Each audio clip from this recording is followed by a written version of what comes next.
March of Time.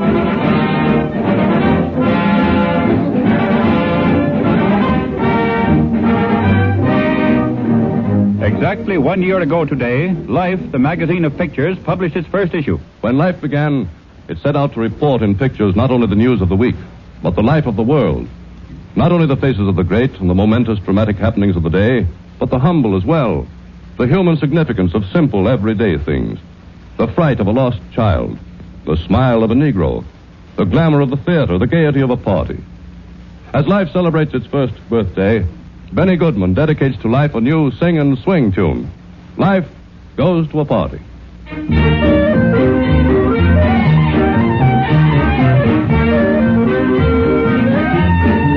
Life in its first year has taken its cameras to 52 parties, from the most socialite to the humblest. And during the coming year, Life will go to 52 more parties and publish a picture story of each one. What they will be, a church sociable, a baby party, a New Orleans debutante's coming out, or perhaps a servant's party or a country auction, we do not know. Almost any kind of party is a candidate. You may be going to or giving the party which Life will want to attend. Don't decide yourself that your coming party is not a Life party. Write to us. Tell us about the coming party, the people, the music, the games. No matter where the party is or how simple, let Life's editors know about it. Life invites you to invite Life's photographers to your party. Again tonight, the editors of Life join the editors of Time, the weekly news magazine, in presenting by radio the reenactment of memorable scenes from the news of the week. From the March of Time.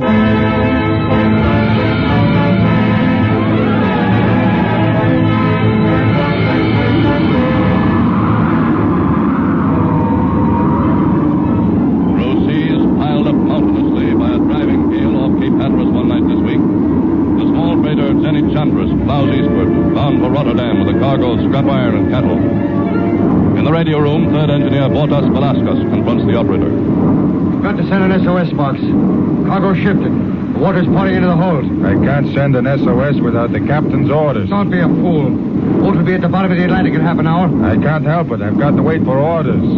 Send it. Put on that knife. Are you going to send it? But I tell you, Send it. Send out that SOS.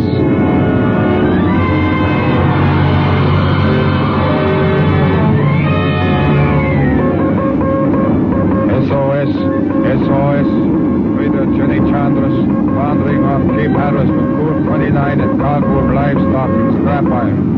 Position latitude 35 degrees, 30 minutes. Longitude 75, sinking rapidly.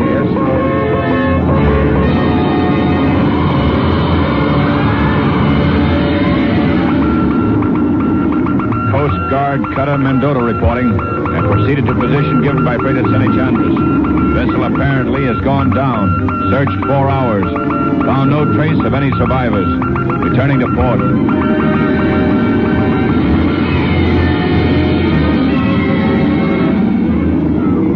Hours later, driven far to the north of the area searched by the cutter Mendota, is a crowded lifeboat still afloat in the raging seas. An injured man lies propped against the engineer. Hold up his head a little. Water, please. Water. There isn't any water, old fellow. Look out! Hold on!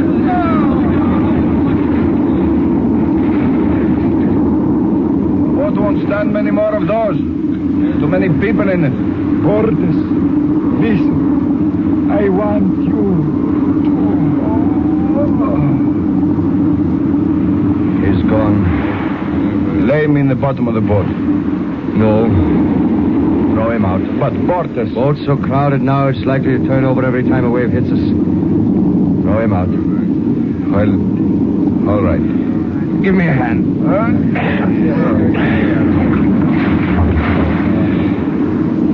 Well? Look.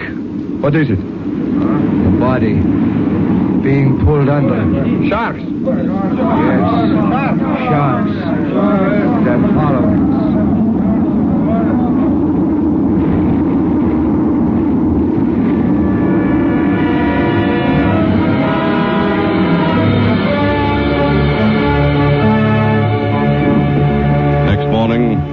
Atlantic east of Hatteras, glassy swells roll in the wake of a storm that has spent itself. A white seaman's cap. The jagged splinters of a lifeboat hull bulged into the cold light. The carcass of a sheep drifts seaward with the swells. The gray-white triangular fin rises vertically from the water, is followed by another and another. Suddenly the water churns in a white froth of violence. A dozen yards away, two men clinging to a piece of planking watch with steady, unwavering gaze. The gray-white fins move lazily away, leaving in the whirling froth a few blobs of gray sheep's wool. A dark smear of blood on the sea surface. A lone man hanging in a life preserver paddles feebly with his free arm. The gray-white fins converge again. An empty life belt floats away. A thin plume of smoke drifts over the horizon. A vessel rolls slowly nearer through the swells. A lifeboat puts off. All right, Ben. Get this one. Now. Get another arm. Water, please. One of you give him some water. There's some others. There's still some others left.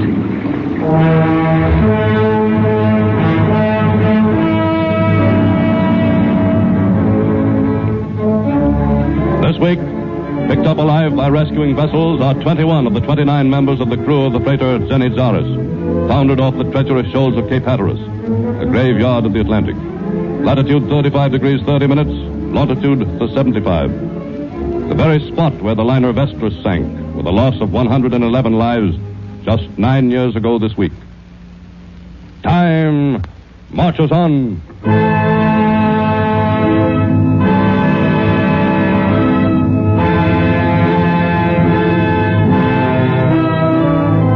Odawara, Japan. A fortnight ago, a fragile, white-haired old man lies propped up in bed, his thin hands lying on the coverlet as a doctor enters the bedroom. Admiral Baron Sotokichi, how is my most distinguished patient today? I am a very unhappy patient, Doctor. So? Oh, no. My pain is not for you to hear. My secretary has been reading news to me. Shingi, read the last again. Japanese are being condemned in the American press, hissed in American theaters, and denounced from street corners and platforms. American sympathies with China are leading to widespread anti-Japanese boycotts. Every day, Doctor, it is the same. American hatred saddens me. It is unfortunate, yes, but Baron, for your own health, you must not disturb yourself over such things. You do not understand, Doctor. Americans are my friends.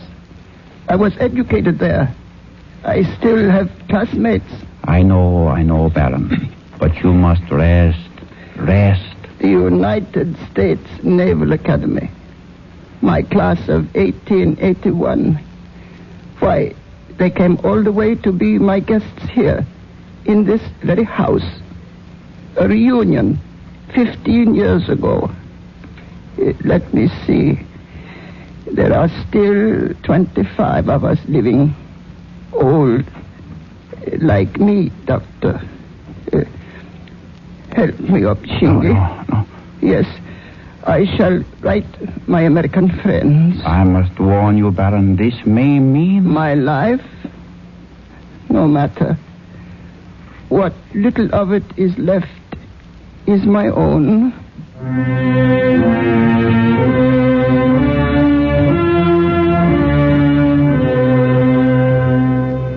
This week, as it must to all men, death came to Admiral Baron Sotokichi Urio, 80. Last surviving Japanese graduate of the United States Naval Academy, class of 1881. Descendant of a long samurai line. Of a heart attack, after writing a letter in defiance of his doctoral orders to his Annapolis classmates, defending Japan's course of empire in China.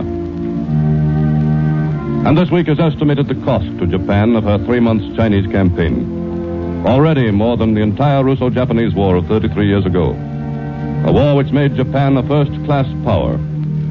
A war which made Sotokichi Urio an admiral, a national hero, and the most distinguished of all his fellows in the class of 1881. My old friends, you who knew me and remember me from 60 years ago, you must know that I could not ask you to withhold your judgment of my country unless I myself believed her cause was just. You must believe the mission of Japan is peace. Time marches on.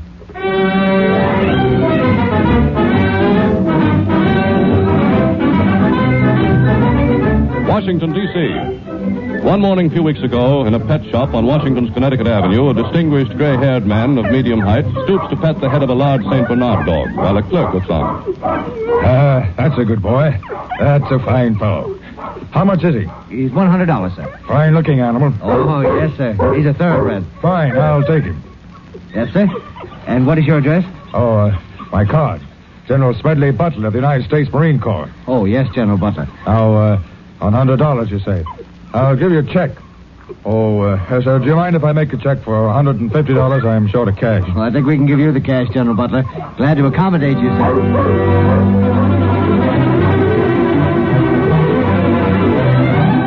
A few days later, in a New York art shop. These old ship prints are very rare, sir. Yes. My family is very fond of ships. You can just send them, if you will, to Franklin D. Roosevelt. Franklin D. Roosevelt? Franklin III. One of the cousins, you know. Now, the pictures are $100.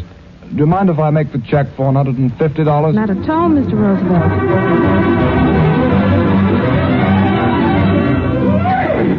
He's a mighty fine horse.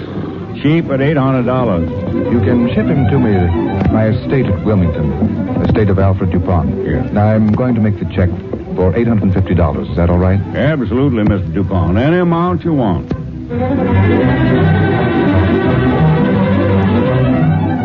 You know, old China is a hobby of mine.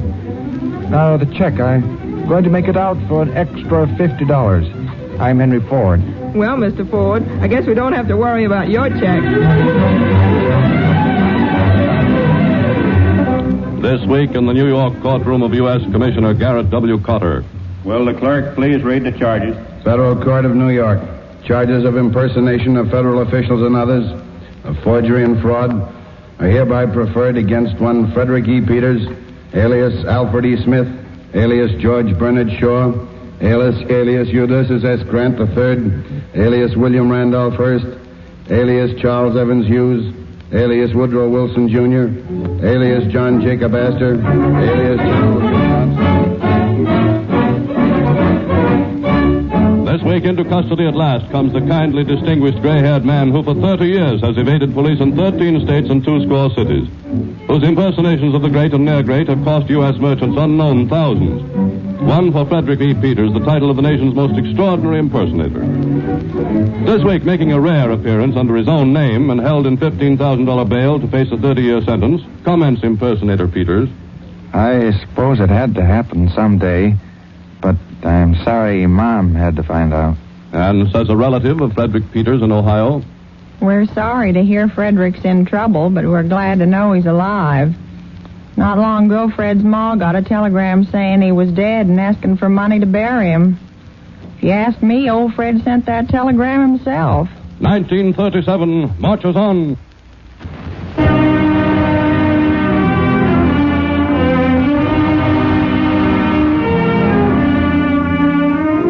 One evening this week, shortly after 5 o'clock, in a dreary apartment at 275 Driggs Avenue, Brooklyn, Mrs. Harold Troller and 5 of her children are sitting around an oilcloth table, finishing a dinner of oatmeal and grapes, as 13-year-old William Troller comes in. Sit down, William. Where'd the food come from? How'd we get it? Quit worrying all the time.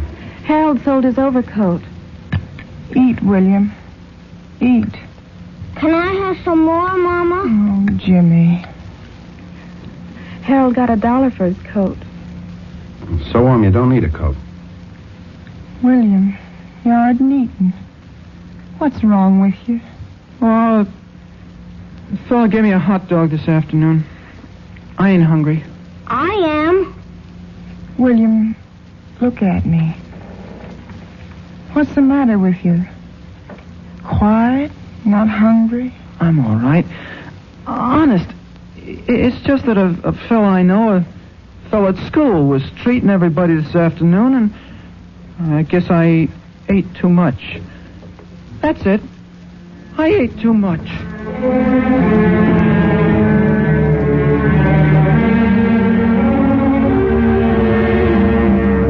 That night, 8 hours later, William Troller stands alone in the darkness of the dining room. Against the yellow wall, a streetlight silhouettes his drawn, white face, slow movements of his lips. Harry sold his coat. Wasn't enough to eat, though. Not even when he sold his coat. Sold his coat. The shadow moves along the wall. William Troller reaches into the kitchen cupboard, takes down a coil of clothesline. Harry had to sell his coat. This ain't hard to do. $1. $1 was all they give him. Not enough. For Ma and Betty, Ruth, Tommy, Grace. For Harry's coat. For a coat. William Troller is standing on a chair by the dining room door, tying the clothesline to a transom, tying a knot on the rope. It won't hurt. I won't feel it. I won't even know. William? Is that you, William? Mom heard me. William? What are you doing out there? I wished I could. But I can't. I guess I better do it now. Now.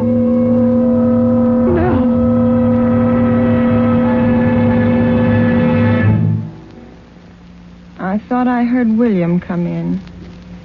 Wonder what that noise was. Sounded like a chair falling over. Light a match, Grace. I'll go see. Here. Willie. William!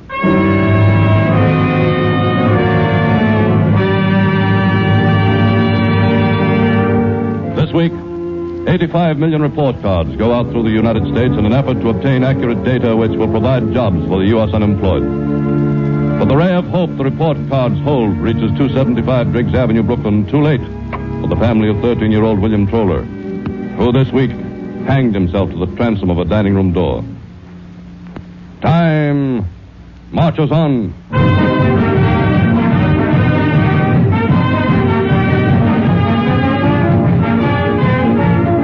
Political and economic fronts, up and down the land since August 1937. General Motors 38, off 17 points to year's low. U.S. Steel 53, off 68. Bonds continuing to break. Security. Steel production at 48% of capacity, a 44% drop since May. Lumber output off 24% since 1936. Freight car loading. Lawrence, Massachusetts. Pacific Print Works, largest textile mill of its kind in the U.S., shuts down. 30,000 out of work. Others preparing to follow suit. Steel production down 42%. Employment in automobile industry down 5%. Little Steel lays off 185,000 workers in a single 10-day period. Such is the business recession of 1937. And this week in the United States Congress, assembled in special session, the clerk reads a message from the President of the United States. Its preamble: Important measures are already pending, but other matters will require early consideration. For since your adjournment in August, there has been a marked recession in industrial production and industrial purchases. On big businessmen, once belabored by Franklin Roosevelt as economic royalists, says the Roosevelt recession message of this week. During the adjournment of the Congress, I have sought to avail myself of the wisdom and advice of managers of large industrial and financial enterprise. On the unemployed, once called by Franklin Roosevelt the forgotten men whom government must help, says the Roosevelt recession message of this week. The continuance of recovery and the elimination of unemployment in the United States depends far more on business policies than it does upon anything that may be done or not done by the government in Washington. On New Deal capital and business taxes, once defended by Franklin Roosevelt as a means to redistribution of the wealth, says the Roosevelt recession message of this week. Tax modifications adequate to encourage productive enterprise should be given special consideration. Our immediate task is to try to increase the use of private capital to create employment and higher levels of industrial activity.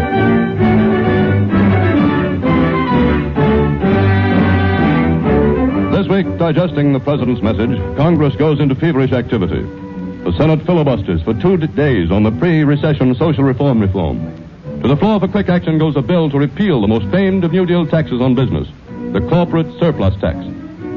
But at week's end, still the biggest news story in Washington is a reversal of principles by Franklin Delano Roosevelt, outlining a new New Deal program in the face of the recession of 1937, whose nearest analogy is the 1932 Depression program of Herbert Clark Hoover. Time marches on.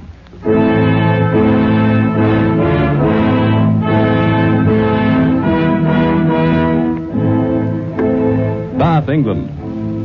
On the 7-acre estate of Fairfield, in a 14-room Georgian house one day this week, 2 British reporters pay a visit to a dark-skinned, cadaverous-faced little man with bushy black beard, who still styles himself Emperor of Ethiopia, Haile Selassie I. Pray be seated, gentlemen. Thank you, Your Majesty. The room is chilly, I know, but I am sorry. You know our English autumns by now, Your Majesty. One needs a fire in November. Alas, we can no longer afford fires in any room of the nursery. But really, gentlemen, we like it here. When I sell the house, we shall be sorry to leave. It is a little crowded, but less so than before, without my cousin's family. Then, Ross Casse is no longer with you? Oh, quite near. You see, since I am going to sell my automobile, we were able to convert the garage for his family to live in. And then my son, Makonnen, and my daughter, Shahai, they are both away. Yes, I understand the Duke of Harrar is enrolled at King's College, Staunton. Yes, he was fortunate to obtain a scholarship. My daughter is in a nurse's training school in London and will, we hope, find a place in the world. We are adapting ourselves, you see. The Ethiopian Association is collecting a fund, I believe. I am afraid not, gentlemen. My appeal to the world for my distressed country has failed to bring even enough for my personal needs. Nothing from your lawsuits? No, but as you may have heard, Mussolini offered me a rather tempting sum to abandon my claims before the League of Nations, but I did not accept. I could not accept, gentlemen. When you sell this estate, Your Majesty, where will you go? I do not know, gentlemen.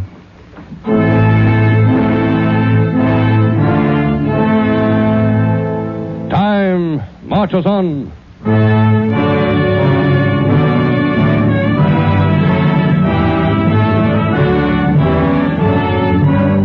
This week, as the world learns of the final humiliation of the exiled monarch who once looked to Britain to save his nation from Italian invasion, Britons are honoring their countrymen who died in a crusade of 20 years ago when Britain hoped to save the world. In London's Whitehall, through crowds massed solemnly around the cenotaph to Britain's war dead, King George VI, in the olive-drab uniform of a field marshal, is escorted by a guard of honor.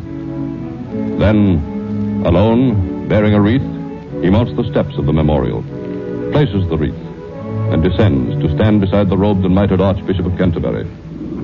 Big Ben sounds the hour of 11. In the name of the living, who today honor you, the dead, in eternal gratefulness, I, their king, salute the peace which, so dearly won, we hold sacred to your memory. Lord, thou hast been our refuge from one generation to another. Before the mountains were brought forth, wherever the earth and the world were made, thou art God from everlasting, world without end. Thou turnest man to destruction. Again thou sayest, come again, ye children of men. With all the empire, we who are gathered here will now observe 2 minutes of silence in reverence of the dead. Stop! Stop! Stop it! The dead are all right.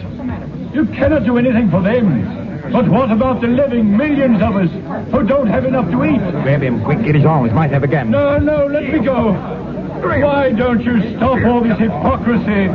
You know you're deliberately preparing another war. Stop it!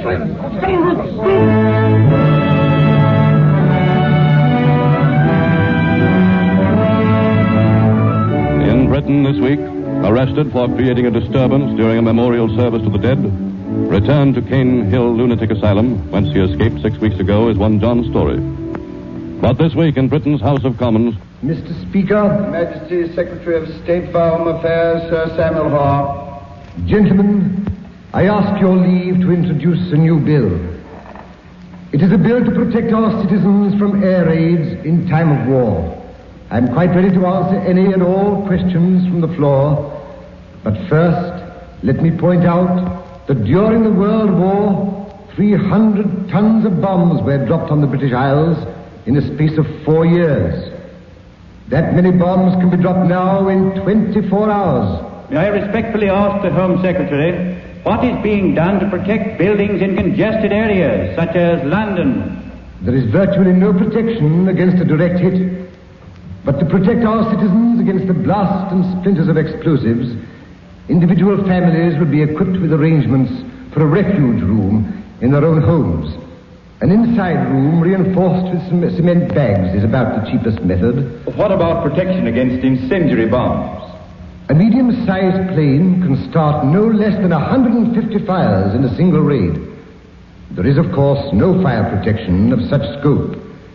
However, we hope to furnish families with a hand pump, a shovel, and a box of sand. Does the Home Secretary assume that Britain will shortly be at war? I have not said so. But, gentlemen, let us face the facts. London is now less than an hour by air from the continent. If Britain goes to war, we cannot hope to escape for long the type of warfare which has been carried to the citizens of Madrid and of Shanghai. If Britain goes to war, there may be much, perhaps everything, to rebuild.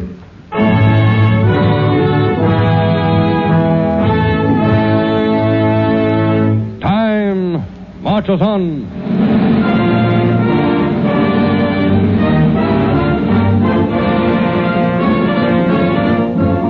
Just 1 year ago tomorrow, the first issue of Life, the new magazine of pictures, appeared throughout the United States. Life's purpose, then and now. To see life, to see the world, to eyewitness great events. In this, Life's first year, millions of American men, women, and children, more millions than we dared hope when life began, have stirred to that strangely compelling desire to see, to know, to be informed. Life's purpose is today unchanged. But between Life's first issue, dated November 23rd, 1936, and its 53rd issue, out tomorrow, there is a salient difference. For during this year, news pictures have burst their dams and flooded a new informing force over the world. The coronation, the sit-down strikes, the Hindenburg crash, Shanghai, the wars abroad, the politics at home. This year has been reported in pictures as no other year has ever been before. So today, Life celebrates its first birthday with grateful acknowledgement to the men who take news pictures everywhere, and who have made Life's 53rd issue more stimulating to the eye, more quickening to the mind, more pictorially informative than its first could be. And grateful, too, is Life's acknowledgement to U.S. amateur photographers who, in ever-increasing numbers, have been sending the editors their best pictures. The best pictures of the Hindenburg disaster, the best pictures of an East Texas oil well fire, were taken by amateurs. But so were hundreds of others that were published in Life, of humble faces, of babies, of dogs, of science, of fun, of families. Pictures that reveal the whole fabric of today's living. That's the kind of pictures Life wants. It has published over 2,000 amateur photographs in its first year, and Life wants more of them. So we invite you to send us your most interesting photographs. Let us look at them. If not used, they'll be promptly returned. And for every amateur picture it prints, Life will pay at least $5.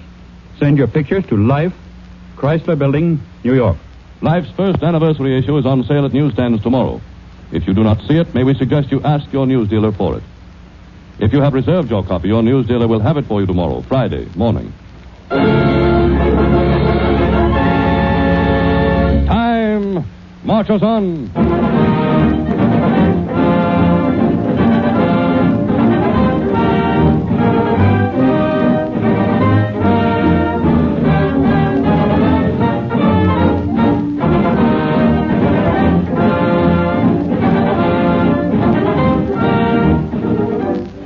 This is the National Broadcasting Company.